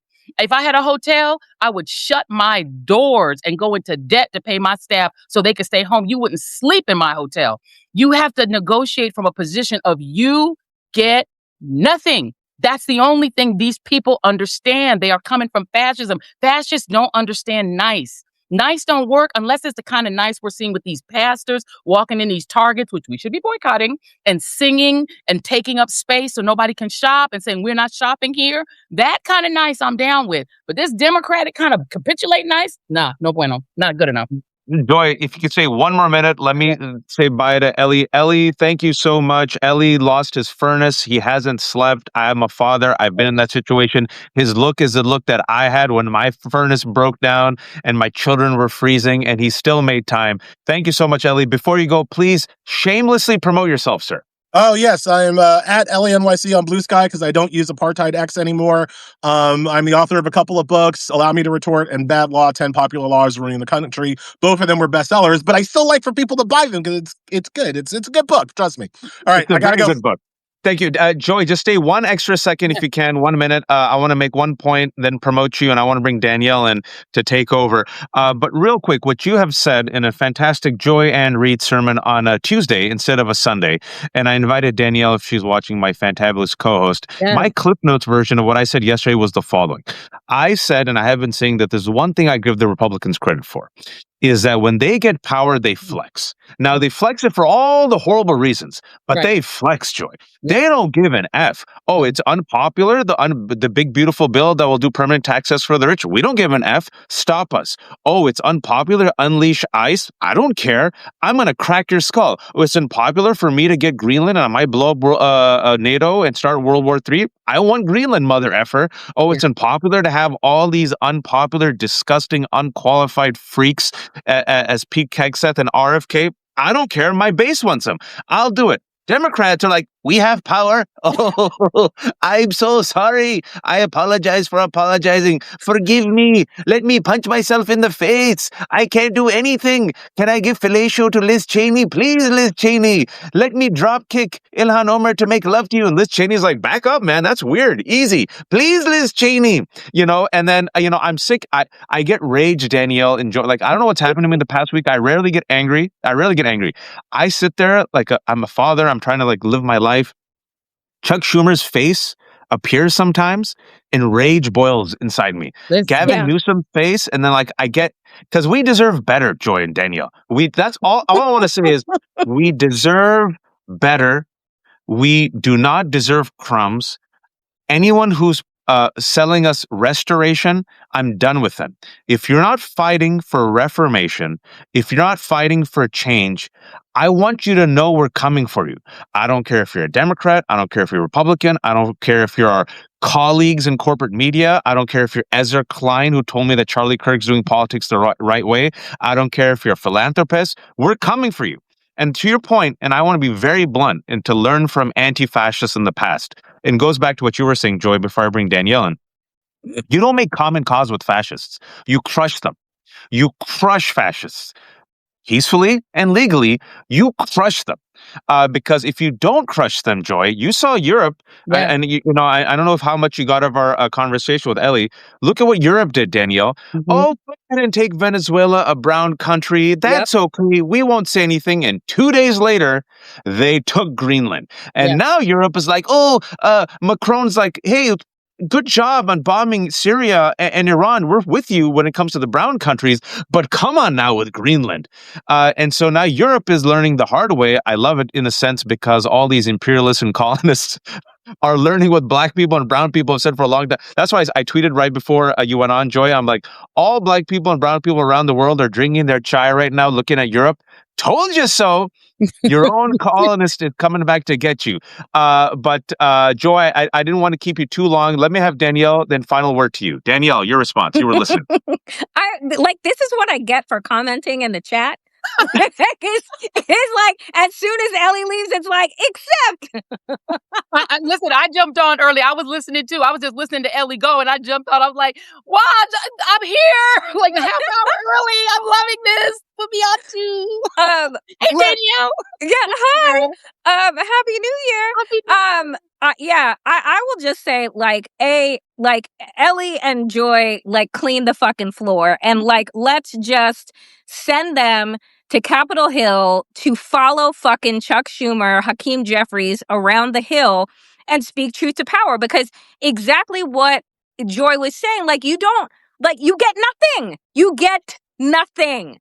Right? Like, you're not getting a salary. You're not getting the fucking photo ops. You're not getting a hug. You're not getting these things. And stop negotiating off of our backs. Like, that's it.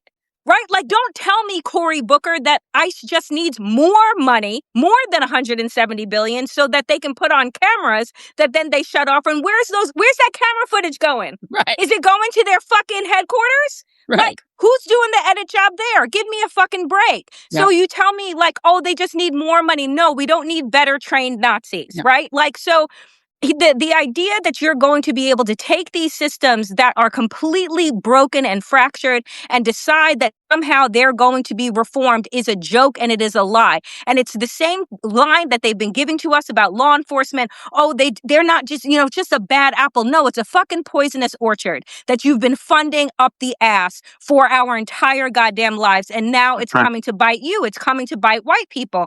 But I'm like, the quote that you gave, Waj, about from MLK, that we talked about yesterday on Democracy-ish is the same. Martin Luther King talked about the triplets of America's sin, not an original sin. He talked about capitalism, militarism, and racism, right? Mm-hmm. These are the same things that we are dealing with today. And he told us 60 years ago that while these things were raining down on the Black community, that America, watch out, because it is going to come for you. And it's been 58 years and we have watched the fucking slow march. And so, there is no place of operation in the middle, There is no place to be a moderate in this moment. You are either against a Gestapo, you're either against the return to Jim Crow, or you are for it. There is no place to be in the middle. And I believe the thing that I'll say is that I believe that that Democrats, when it comes to abolishing ICE and their skittishness around it, is because they're still stuck in they're soft on crime 90s fucking mentality. And they see ICE as law enforcement. And so if they abolish law enforcement, then, oh my God, that means we're for fucking crime. You're actually funding criminals. You're funding rapists. An ICE agent was raping a woman for months. They have killed multiple fucking people in their custody, right? Like, it is obscene that you are telling us that a functioning department is murdering and raping people and that is worth reforming. That is like telling us, don't worry about the Epstein files. I'm sure they just have an affinity for children. They're not actually raping them. Give me a fucking break. So like, I'm with you. Zero sum, you get nothing. We're zeroing it out. And that's our campaign strategy. If in fact we have a midterm, you get nothing. I love it, Joy. Bravo. Amen. And the thing is, I am insulted when Democrats try to call ICE law enforcement. My godbrother is retired from the PD. That's law enforcement. And he didn't get 47 days of training. There was a journalist who's a liberal, and everyone knew she was an anti-ICE sort of activist journalist. She signed up for ICE, and within like 2 weeks, they were ready to give her, her vest and send her out. And they were like, oh, you have to do like... I think she wrote about it in Slate, right, Joy? Did. She wrote about it in Slate. And so they're hiring people off the street. We don't know if they're hiring January 6th insurrectionists. There was a big leak of some of the people they're bringing in. As you said, there's at least one who's already finally confessed having raped a woman and basically forced her to have sexual relations with him in exchange for being able to see her child. These people have killed more than 30 people. They shot a white woman in the face. And then they moved him out of his home. So they don't know where he is. He's left. He's not on duty. A normal law enforcement agency, if a real police officer shot and killed someone, and I'll give you an example. The Capitol police officer who killed the woman on January 6th, who was trying to climb through the window of the speaker's lounge. Babbitt. Ashley Babbitt. He went through a process after he shot Ashley Babbitt and had to be cleared of that shooting before he could even go back on duty because he is law enforcement. Mike Fanone, for something like 30 years, was real law enforcement. Harry Dunn was law enforcement. These people are not law enforcement. This is a federal agency that was invented in 2001 that is a created entity of the federal government whose only purpose is to kidnap and warehouse immigrants, most of whom have no criminal record, have never committed a crime, and their only offense is being brown, sometimes being a citizen who's brown or black, and being in the wrong place at the wrong time. They're not sending them through any sort of a process. They're not sending them to court. In fact, they're kidnapping them out of court when they're going to do their immigration. So this is not law enforcement. So Democrats who are afraid that we're going to be anti-law, no. These people would take a cop who was brown down off duty in the street if he was brown. They are not law enforcement. Which they did. In the case of Chicago, they shot at law enforcement because law enforcement was in between them and the brown people they wanted to kidnap. This isn't law enforcement. And so again, even if they were law enforcement, they aren't necessary. We existed in this country for almost 230 years without there being an ICE. I think we'll be fine. And some of y'all ancestors landed at Ellis Island, filled out nothing, no paperwork other than that you didn't have a communicable disease, which they had to trust you on. And they let your ass walk right into the country. And then you showed up in Detroit and Cleveland talking about why all these black people moving in here. A lot of y'all got here after a lot of black people got here. Not me. My family are immigrants. But the bottom line is some of y'all walked in here, your relatives, your ancestors walked in here, took land from the indigenous people. Y'all didn't sign no papers. So let's just be clear. You can abolish it. It's going to be fine. And the last thing I'll say before I jump, this man just recently died. This is what I was looking up real quick. His name is Renfrew Christie. And I'm going to leave y'all one more time because I like my spicy whites to have something to walk away from when they got to deal with their racist uncles. You have his heroes. Renfrew Christie was a member of Umkhonto Esizwe, which was the African National Congress's militant wing. So just like Hamas that has a political wing and a militant wing. They used to consider the ANC terrorists because they had a militant wing called Mkhonto Esizwe, and they had a political wing, which Nelson Mandela was kind of a part of both. This white man was ahead of Mkhonto Esizwe, the fighting wing of the ANC. And he was a trained scientist who used his British education to engineer the explosion of the nuclear facility that was trying to create nukes in South Africa because he did not want that racist government to have nuclear weapons. That man, when he died, all of the Black ANC members and the president of South Africa hailed him as a hero of liberation in South Africa. Be a Renfrew Christie. Yep. Be a Renee Nicole Good. Be with the people who are trying to liberate you. Because in the end, if we win, you get health care. If we win, you get the First Amendment and freedom. If we win, you win. But if you win, we all get fascism and democracy gets dead. So there's only one side that can win if we're going to still be a multiracial democracy. So y'all, if you have some white relatives who are unsure and on the fence, just let them know their silence is complicity. They need to be with the people who are going to liberate them too. Because in the end, what the civil rights movement has always done, what Black folks have always done in all of their the time that African Americans, I'm not my people are Caribbean and immigrants, but I'm gonna say African Americans, your people might be immigrant too, Danielle. But Yeah, we're all kids of immigrants we're here, all Joy. kids of immigrants here. But when I tell you, this is why I revere African Americans, because the African American civil rights movement did not just exist to liberate Black Americans. It existed to liberate the world, to liberate democracy and freedom itself. Be with us because we're the ones who are going to actually save you. If it wasn't for the civil rights movement, I wouldn't be here, because on the backs of the civil rights movement, this racist country finally took away its 40-year ban on immigrants from Asia and removed the restrictive quotas it had put on national origin.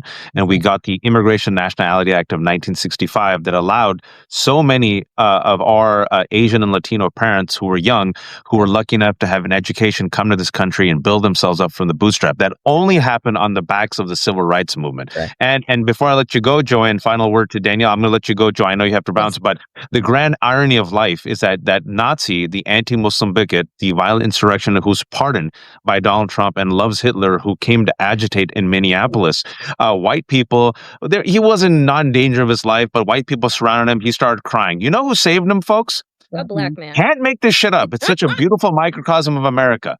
This Nazi comes to Minneapolis to start shit up, and white people in Minnesota, they showed him what was up. He was crying. An Arab Muslim man saves him, then a Black man saves him, then two trans women of color drive him, and then a Black Somali woman treats him. That's right. What a beautiful microcosm of America. The people this country hates are the ones that try to save this country. And we're trying to save this country from itself again. Join the rest of us, as Joy said. When all of us are free, y'all are going to be free. Your kids are going to have affordable health care. We're going to combat climate change. We're going to have affordable education. It'll be better when there's no surveillance state, Palantir, fascists, ICE. Okay, trust me. Life will be better. You can invite your racist uncle, Chet. He can make his wings, right? And maybe you can educate him, right? No seasoning. I was like, give him some seasoning. Wings out of the package. Yeah, maybe teach him some seasoning, right? Maybe he'll learn and get better, right, folks? Life will be better. The music will be better. The foods will be better. The freedom will be better. The people will be better looking, all right? Everything will be better. And finally, what I'll say, Joy, before I let you promote yourself and invite you to promote yourself, is you cannot make common cause with fascists. You have to crush them. They are playing for everything. They want safe spaces for themselves, no safe spaces for us, right? They want civility for themselves, cruelty for us. Each time you bend the knee, they see it as weakness and they roll over you. This is why anti-fascists in Italy, in Spain, in Germany, throughout the world have said you cannot make common cause with fascism. You have to crush them. You take your power and you flex. You do it legally, peacefully, morally, and ethically. What more do you need to see? Trust the evidence of your eyes and ears. We're 3 brown and Black children of immigrants. They're out here killing white moms. Yes. Joy, shamelessly promote yourself, please. Lots of people have been asking about my hat. It does say FDT. It means exactly what you think. F Donald Trump. F Donald Trump. If you want a hat like this, you can go to shop.joyannereid.com. You can follow me at joyannereid.com here on Substack. That's called Joy's House. You can also follow the joyreadshow.com, which is the YouTube show which is kicking all sorts of ass, both on Substack and on YouTube. Thank you to our nearly 400,000 subscribers and counting. Let's keep building. Independent media is what is going to save us, because the rest of it is cooked, y'all. They done took CBS and look, everybody. What time is your show?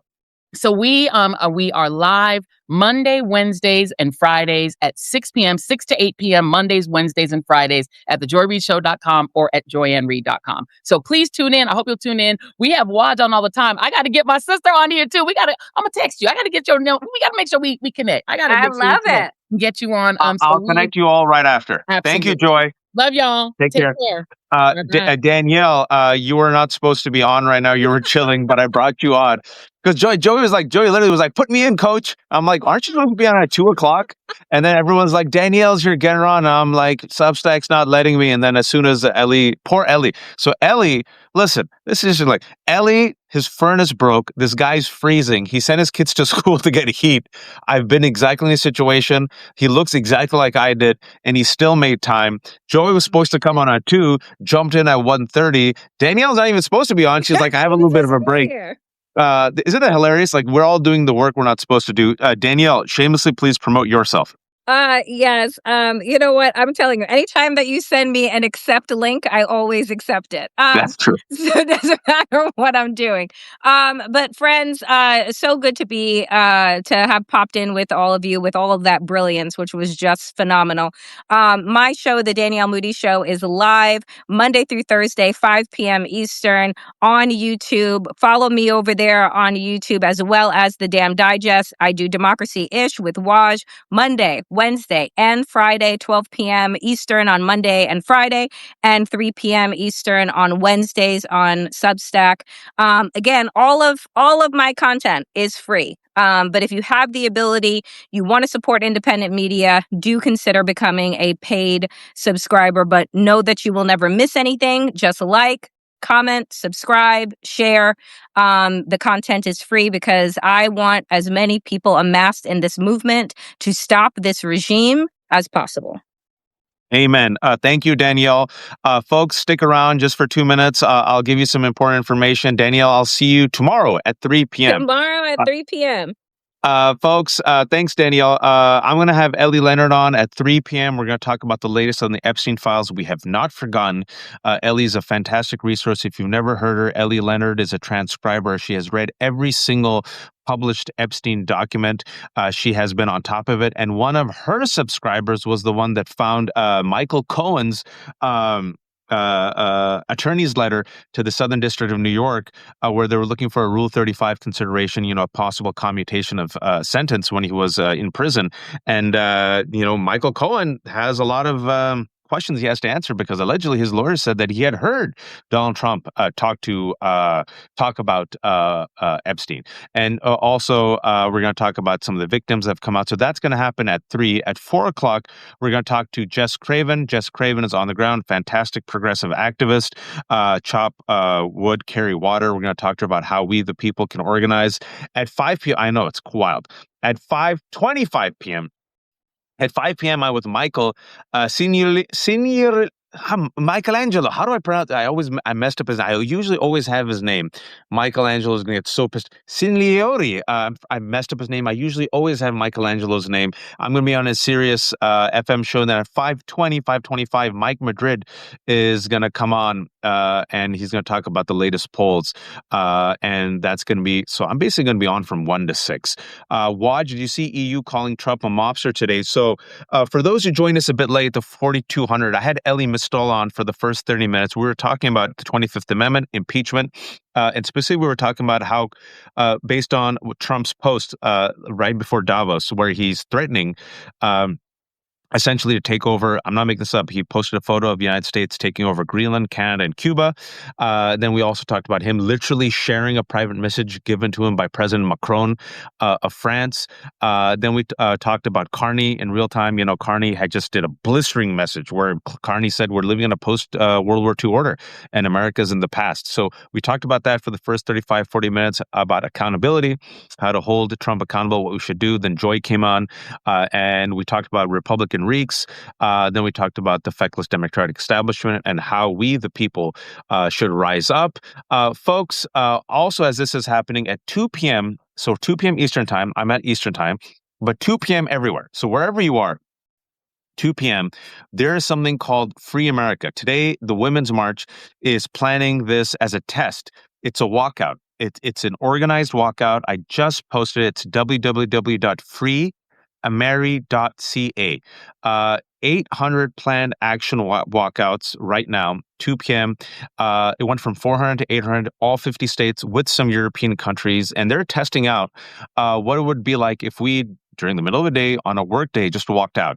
Some of them are organizing walks, marches to Capitol. Some of them to the doing sit-ins, but it's happening right now, folks. So that I want to post it again: www.freeameri.ca. We had a fantastic conversation yesterday.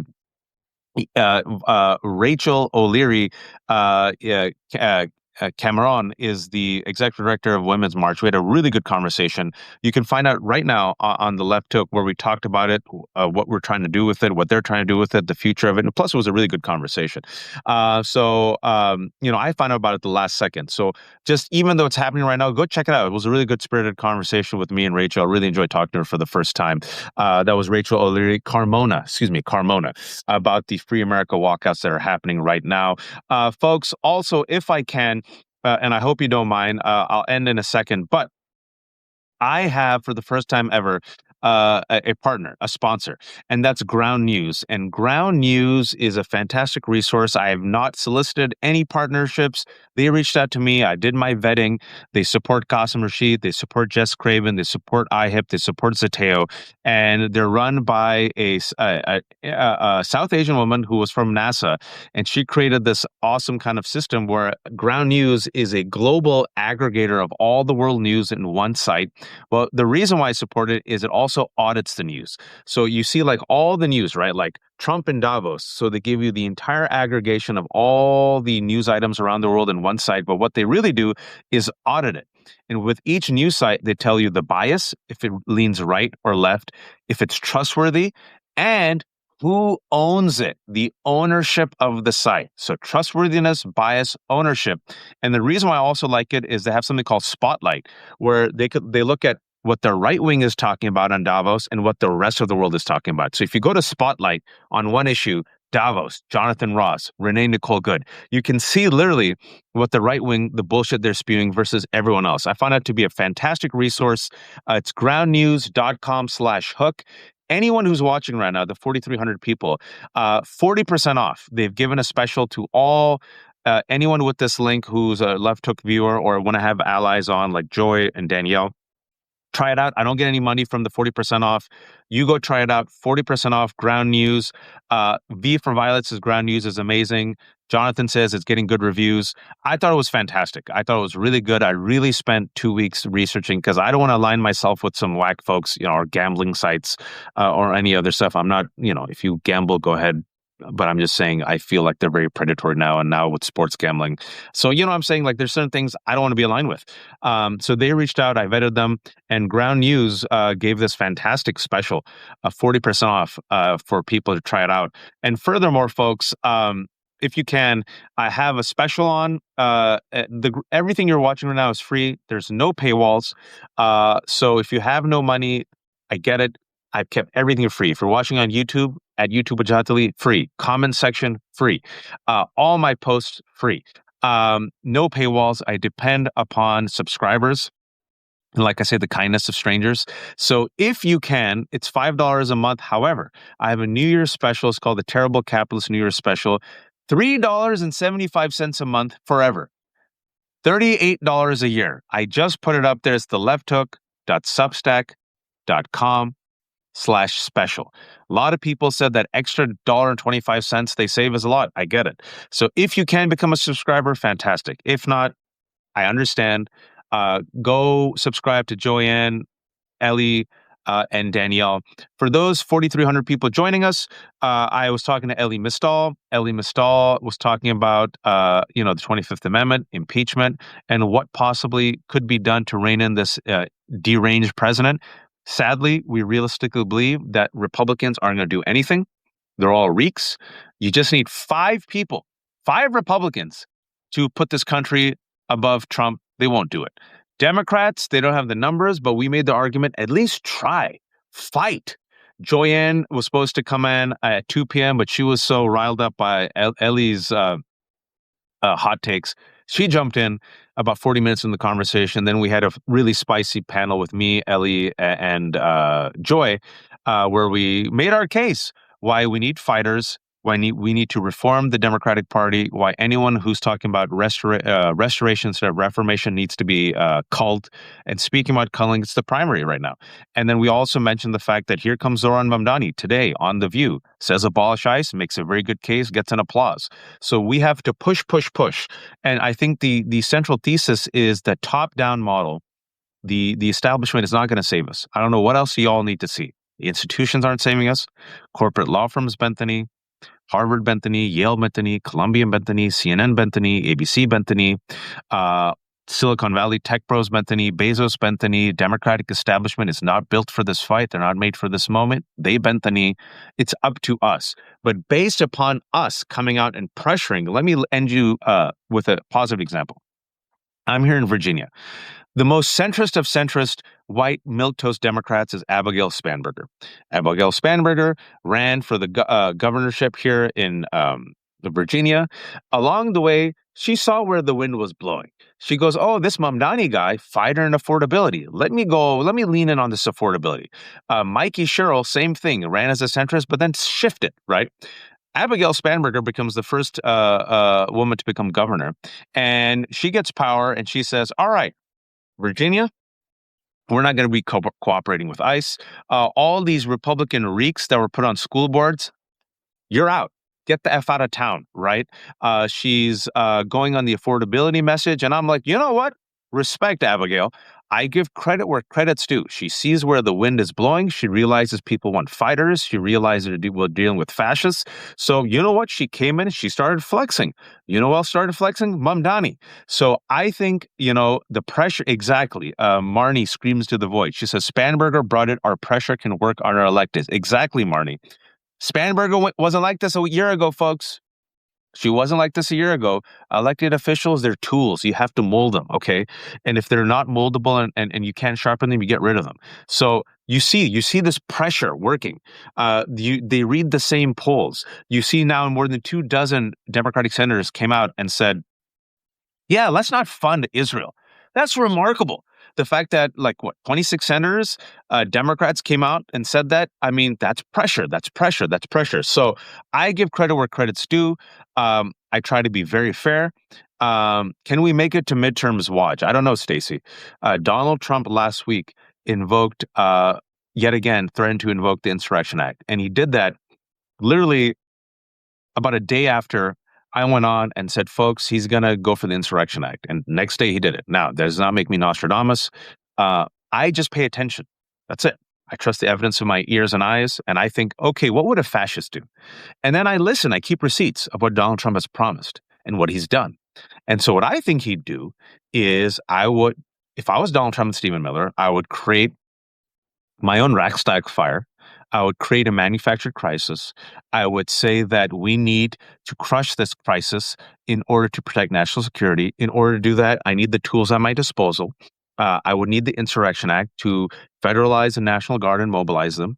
And then what I would do, like dictators have done in the past, I would then, as soon as we get to the midterms, and it seems like he's going to get crushed in the midterms, assuming we have free and fair elections, I would declare martial law.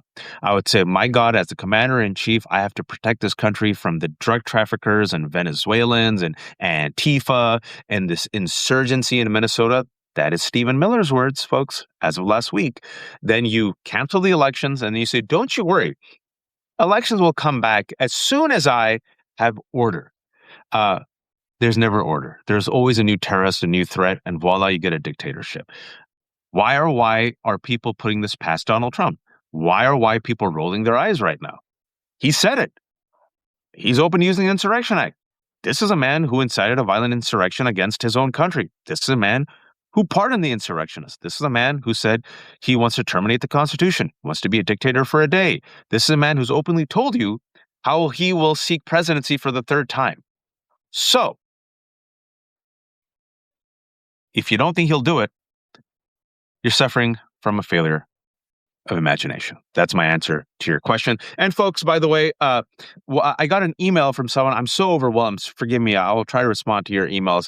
A person is a founding member, which is really kind. Founding members are $250. It's a founding member. It helps establish the channel. And a few people, once in a while, I get lucky. They become founding members. And I promised like a year and a half ago for the founding members, I'll do what did I say? I'll do like a once a month Ask Me Anything. So someone reminded me of that. I'll try to do it. I think, I'll try to do like a Zoom. I'll figure it out. I'm terrible with technology, but I think maybe once a month we'll do like an Ask Me Anything. We'll just invite all the paid subscribers and we'll do like a 40-minute Zoom left hook community chat. And then I'll just send out the link. So if someone asked me to do that, I'm on it. I haven't forgotten it. I'll try my best to figure it out. And then, I don't know, maybe like I like the icon. A friend of mine made this icon. He's really good at it. Bilal made it. So maybe I'll just make some merch. Why not? If people like it, some hats and some merch. By the way, some good news, and I'll end on this. I got Elie coming in 10 minutes. We have passed 100,000 subscribers. 100,000 subscribers. I never thought that look, for me, that's a huge deal. I'm a one-person shop. But to get 100,000 subscribers in a year and a half, I thought if we could get 10,000, it would be huge. That's not paid subscribers. It's fine because everything is free on the site. There's no paywall. It depends on the kindness of strangers. But I just found out last night we crossed 100,000 subscribers. So thank you so much. It means a lot to me. All the people who are subscribers, who listen, paid subscribers, it's huge. I really, really appreciate it. If someone asked, how do you switch over to the discount? Maybe try unsubscribing and subscribing, like cancel your subscription and then jump on. So that means I think most likely if you paid $5, that'll end this month. And then starting from the next month, then you can just sign back. I'm losing money here, but I'm trying to help you. Someone asked. So if you were on for the $5 and you want to save the $1.25 a month, maybe unsubscribe and then subscribe again using this link, theleftook.substack.com/special. And that way, if that helps you, go right ahead. No worries. Thank you all, 4,500 people. Come back in 7 minutes. I'm going to have Elie Leonard. We have not forgotten about the Epstein files. It's going to be great. For those who joined us late, I will have this up later on my Substack. It should also be on Elie's Substack and Joy Substack. Strongly recommend people listening. It was a powerhouse panel. I'm not just saying that. We had Elie jump on, and then Joy jumped on, and then Danielle jumped on. It was really good. We're talking about the 25th Amendment, the batshit crazy stuff he's been saying and talking about at Davos. We talked about Elie's fantastic, brilliant guy. So we talked about literally why the 25th Amendment was created. Is that the best remedy? Elie makes argument for impeachment, but we have feckless Republicans and Democrats. Then we talked about ICE. We talked about how Democrats should lead, brought in some history lessons. I think you will find it very, very useful, folks. Thank you all. Take care of yourself. Be kind. I'll see you in 6 minutes. Don't be a fascist.